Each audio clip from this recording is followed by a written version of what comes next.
Hello guys. Okay, sa mga Gemini ito guys, ngayong February 11. Okay, Gemini, this is for you. At titingnan natin ang inyong mahalagang message. Simula sa araw na to, February 11, 2026. Guys, okay.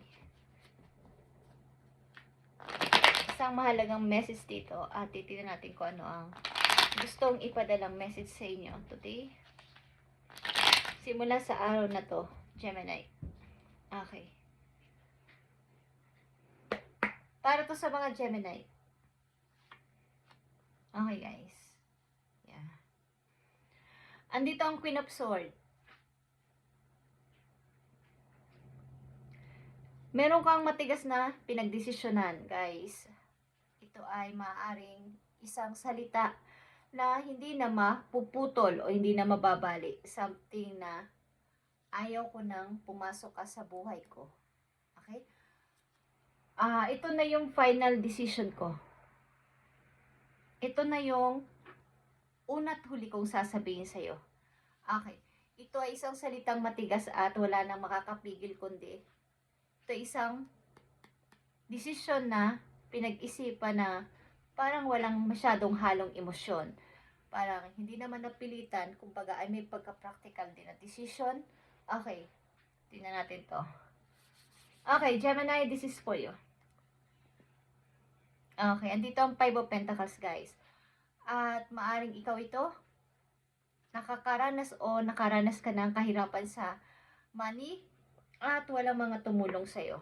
O meron mang tutulong sana, pero mukhang nakasara yung pintuan nila para sa'yo. Hindi ka nila kinukumusta, hindi nila inaalam, wala silang concern, ano bang nangyayari na kay Gemini? Ano na bang nangyayari sa kanya pag alis niya sa bahay? Ano bang nangyayari na kay Gemini nung siya ay nasa ibang lugar na? Okay. So, man, ikaw ay nagtiis, kahit na umulan, bumagyo, kung kayo nasa snow pa na place is maaring malamig, nilalamig ka sa kakulangan sa ganito, kakulangan sa pera, kakulangan sa pabili ng ganito, or ilan sa inyo ay nagkasakit pa. Dahil sa sobrang pagtatrabaho, okay, mukhang may mahirap kayong pinagdaanan at this time, kailangan nyo nang maging practical sa buhay at huwag masyadong gamitin na ang emosyon sa mga pagdidesisyonan. Okay. Maaaring may kasama kang umalis ng bahay.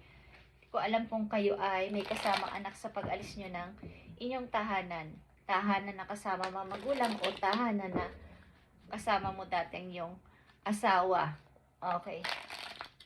Maaaring may mga pwede ka namang lapitan o hinga ng favor na may mga pera o may mga kaya is mas pinili mong mapag-isa at gawin na magpalago sa sarili, lalo na sa kaperahan. Okay. Gemini, tingnan natin ang inyong message. Ano tong Five of Pentacles sa inyong reading today? Okay. Para sa mga Gemini ito.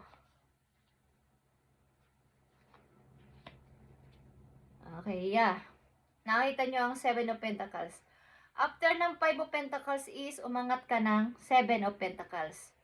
Nagkaroon ka ng pag-iipon, natuto ka mag-ipon, natuto ka magtago ng iyong money, mag-keep ng iyong money, i-hold ang iyong money sa walang nakakaalam na tao, or wala kang pinagsasabihan sapagkat meron akong plano sa future ko. Okay. Hindi man pa sa ngayon, pero may pinag-iipunan ang ilan sa inyo. Pagdating ng panahon, meron kayong madudukot, hindi na kayo manghihiram o hindi na kayo kakawawain ng ibang tao o hindi kayo hingi ng favor sa iba para lang sa inyong pangangailangan. Okay, Five of Pentacles is here. Nandito ang the Moon. Okay, guys. Sobra kayong naapektuhan sa ganitong naging sitwasyon ninyo at maaaring wala nga kayong pinapansing mga tao muna sa paligid. Mga taong nangungulit at mga taong dating involved sa inyong buhay na hindi rin naman nakatulong sa inyong naranasan o nararanasan. Gemini, meron kayong sekretong tinatago at ayaw nyong sabihin kahit kanino. Baga, mahirap man o maginhawa na ang buhay ninyo Sa kasalukuyan, andun yung pananahimik nyo at wala kayong salita sa kanila. Bagamat sila'y tumatawag, nagtitext or any, is naka-silent po na kayo. Okay? At paglayo. Okay. Andito ang the moon and six of sword. Paglayo sa mga tao ito talaga na nagpa-baba ng inyong confidence din. Okay. At pag-grow sa sarili, lalo na sa pagpapaunlad sa pera. Maaaring wala kayong pinagsasabihan ng inyong nararamdaman at ito ay isang sikreto ninyo sa inyong sarili at lumalago o lumago kayo ng palihim sa kanila. Lumayo din kayo sa kanila. Okay? Maaaring lumipat ang ilan sa iyo ng place at nagpakalayo-layo sa mga taong ito na hindi na nyo tinuturing na bahagi ng inyong buhay. May pinutol kang koneksyon sa mga taong ito na yung nakasama. Dito ang Queen of Swords. Okay. Isa itong matigas sa desisyon ng isang babae o lalaki man kayo is pagputol sa koneksyon o komunikasyon sa mga taong ito. Ano pa ang paparating sa mga Gemini maliban sa kanilang sitwasyon o naging sitwasyon? Tignan natin ang paparating sa inyo simula sa araw na to guys, February 11, 2026. Nakikita nyo ba to guys? 5 of Pentacles, tumaas kayo ng 7 of Pentacles at ito pa mga paparating sa inyo. Andito ang 9 of Pentacles guys, 9 of Coins. Aani kayo ng tagumpay at magkakaroon ng kalayaan sa pera. Okay? Ibang-iba na yung itsura nyo kesa dati. Wala na yung lungkot. Pagamat andito pa din yung walang masyadong pinagkakatiwala ang mga kaibigan at this time, may mga pinutol na koneksyon o involved na tao sa buhay ninyo. Andito yung pagsasaya at i-enjoy sa inyong buhay. Okay? Sa kasalukuyan at pataas ng pataas ang inyong money, guys, Gemini. Tataas ang inyong money dito at maaaring andito talaga yung inyong pagkamatigas na sa mga taong naglagay kayo ng limitasyon o boundaries sa kanila sa sobra nyong naranasang hirap o pagtitiis sa sitwasyon na to. At nagkaroon kayo ng lesson na hindi lahat ay pwedeng pagkatiwalaan at ibigay ang lahat ng aking mga nakakamit. Okay. Nandito ang 3 of Swords. Okay. Andito pa din yung kirot sa inyong puso. Andito pa din yung maaaring may nabasag na samahan, may mga nakaalitan, mga taon-taon na or what is. Andito pa rin yung may konting lungkot, guys, sa inyong puso. At nanatili yan, yung peklat. Andito yung strength. Okay, guys. Bagamat malungkot kayo, is andito yung pagpapalakas sa inyong sarili, pagtuklas sa lahat ng inyong mga dapat pang malaman, Gemini, at ito ay inyong inner power. Okay.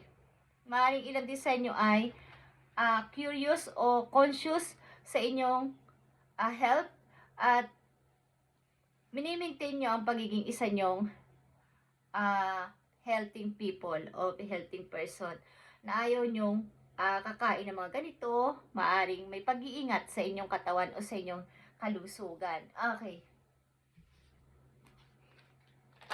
So, sisilipin natin ang inyong career, guys. Sa inyong kasalukuyan, nag-enjoy kayo sa inyong trabaho at paunlad ng paunlad ang mga Gemini nandito. Tumataas ang inyong ipon. Bagamat hindi biglaan ay madaling tumaas o madaling magkaroon ng pera. Okay, lang sa inyo. Tingnan natin, Gemini. Nagkaroon ka ng lesson o natuto sa nakaraan o sa naranasan. Sa experience mo sa nakaraan, natuto kang tumindig sa sarili mong paa nang kahit walang hinihingan ng favor ay pwede naman pala ako mabuhay o pwede ako magkaroon ng mga ipon. Okay? Yung wala akong sasabihing utang na loob sa ibang tao. Okay, Gemini, tingnan natin ang inyong career. Andito ang student. Mukhang kayo ay may tinitrain pa o kayo ay may anak na pinag-aaral pa, guys. At You could be pursuing higher education or working for a school district. Okay lang sa inyo ay pinapayuhan dito ninyo mga guys na i-train pa ang sarili para sa more kaalaman, more knowledge. Okay, sa inyong kasalukuyan at ilan sa inyo ay magbabalik o magtatrabaho sa may kinalaman sa mga school. Okay, pagtuturo. Okay guys? Ilan sa inyo? Learn to manage money yourself or have a financial advisor for help. Okay, dahil nga darating at palaki ng palaki inyong ipon, matuto kayo o pag-aralan yung i-manage ang inyong money na matatanggap sa hinaharap. At kung hindi nyo kaya, ito is manghingi kayo ng tulong sa mga professional o sa mga tuturo how to manage ang inyong money, paano ito maiitabi, ano ang dapat lang gastusin, is pwede nyo itong gawin, Gemini. Okay? Dahil parami inyong ipon. Message mo pa sa mga Gemini na nandito sa reading today? Yeah, guys. Don't be afraid to sing. Ilan sa inyo ay hindi takot magsalita kapag ayaw nyo ang inyong kausap, ayaw nyo ng mga sinasabi sa inyo o against kayo sa rules at may sarili kayong pananaw, hindi kayo natatakot o huwag kayong matakot magsalita ng inyong saloobin. Okay. Tingnan natin, Gemini, ang inyo pang message. Okay guys, sapagkat kayo ay hindi humihingi talaga ng approval sa ibang tao o wag niyong sanayin ang sarili niyo na humingi ng approval bago niyo gawin ang isang bagay. Gawin niyo kung anong gusto niyo, looks, style sa sarili, style sa buhok, style kung ano-ano at wag kayong humingi ng approval para lang gawin niyo ang isang bagay. Dahil kayo ang dapat masunod sa inyong gusto. Don't seek anyone's approval, Gemini. Gawin niyo kung anong gusto niyo sa buhay niyo. At ito ang simula ng inyong pag-unlad. Hindi kailangan ng approval mula sa ibang tao. Okay? Kung sa kayo masaya, doon kayo, yun ang piliin ninyo. Ano man ang inyong kalagay sa buhay. February 11, 2026 sa mga Gemini. Okay, Gemini, tingnan natin ang inyong advice today. Matuto kayong i-manage sa inyong perang matatanggap pa sa hinaharap guys. At kung hindi nyo kayang i-manage ito is humingi kayo ng advice o tulong sa mga magagaling mag-advise about sa money, sa pagmamanage. Okay? Make it your mission to accept all parts of you. Gemini, the good and what you perceive to be your imperfections. Don't look for any outside validation. It's already within you. Once you realize your true beauty and potential, you will never doubt yourself again. Kaya nandito ang expectations or don't seek anyone's approval. Okay. Ang ilan sa inyo ay laging conscious o natatakot gawin ang mga bagay na parang hindi pa na-aprobahan ni ganito. Okay lang ba itong suot ko? Okay lang ba itong looks ko? Okay ba itong buhok ko? Okay, yung inyong pananamit. Okay. So, huwag kayong humingi ng approval o tanggapin nyo kung sino kayo. Ano man ang inyong kasarian. Hindi man kayo straight. Okay. Or, yun ang ayaw nila o hinunghuhusga sila sa mga ganong tao is wala na sila doon. Okay. Gawin nyo kung anong gusto ninyo at tanggapin ko sino kayo. At once na ito ay mawala, yung pagdadoubt nyo sa sarili nyo, is hindi na kayo magdadoubt pa sa any paparating sa inyong buhay. Okay, Gemini. So, silip-silipin natin ang inyong pag-ibig, guys. Bagamat wala akong nakikitang pag-ibig dito sa mga Gemini, silipin natin ang inyong pag-ibig. February 11, 2026. So, nakikita ko dito, parami inyong ipon, guys. At ayaw nyo nang mapunta ulit kayo sa baba o mawala ng money. So, ang gawin nyo, ayusin nyo ang pagmamanage sa inyong money at humingi ng advice sa mga marunong mag-manage o para hindi masayang ang inyong ipon o ang inyong darating na pera. Okay, silipin natin ang inyong pag-ibig. Gemini, Gemini. Thank you. So, ang pag-ibig ninyo guys ay saan dito ang deception. Kung kayo nasa pag-ibig, sa mga Gemini na nandito, someone is wearing false self-mask in this relationship. May third party. Ikaw or ang inyong karelasyon, may tinitingnan iba or may karelasyon din na iba. Something third party, kaya something, mag-observe kayo at pakiramdaman kung may red flag na dito. Okay guys? Sa inyong relasyon. The same. Okay, Gemini. Maaaring masyado kayo mapagkatiwala, subalit, lalo na sa mga lumalapit sa inyong kasitahan, maaaring may tumatraidor sa inyo patalikod na inyong kakilala din. Okay. So, wag kayong mapakasiguro kung mahal nyo ang tao na to, nagmamahalan kayo, is alamin mo para magkaroon ng kaliwanagan kung kayo pa rin at the end, para hindi matapos o masayang ang inyong effort at love sa tao na to. Kung wala na talagang pag-asa at meron ng loko-lokohan, is wag nyo nang sayangin ang oras sa mga ganitong tao at marami pang magagandang mangyayari sa inyong buhay. Okay. Isang mahalagang message dito for you, Gemini. Yeah, guys. Nandito ang power, guys. Kayo maybe ay nasa koneksyon ng may gap ang inyong edad ng person na to. Maring young ka, old siya, or old ka, young siya. Kaya alam man dyan, may gap ang inyong edad. At ito ay powerful person. Something, may kaya, may kakayanan kang ipagmalaki sa iba, bigyan na magandang buhay. Okay. Kung di pa ito mangyayari, something na mayroong papating sa yung tao na may gap ang inyong edad. At maaaring may kaya sa buhay ito, guys.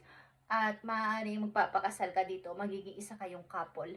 Okay? Maaaring ito ay Aries energy. Okay guys, thank you and God bless Gemini. At ito yung message today, February 11, 2026. At advance happy Valentine's sa inyo guys.